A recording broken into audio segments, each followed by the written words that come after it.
May isang content creator na nag-post sa kanyang long form video pero sa Reels na punta. So mga katiktik, try nyo po itong gawin para sa sunod. Once na mag-upload po kayo ay magiging okay na po, okay? So punta lang po tayo dito sa ating profile po. Ayan. Pagkatapos po, i-click po natin itong settings po dyan. Ayan.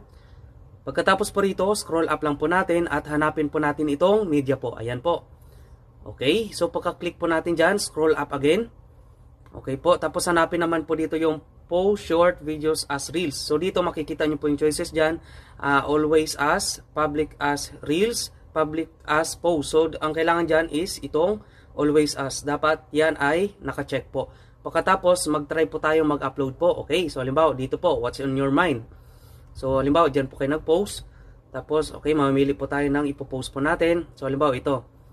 Okay, so ito na yung makikita nyo po. Create reel or create post instead. Okay, no? So may choices na po mga katiktik para maging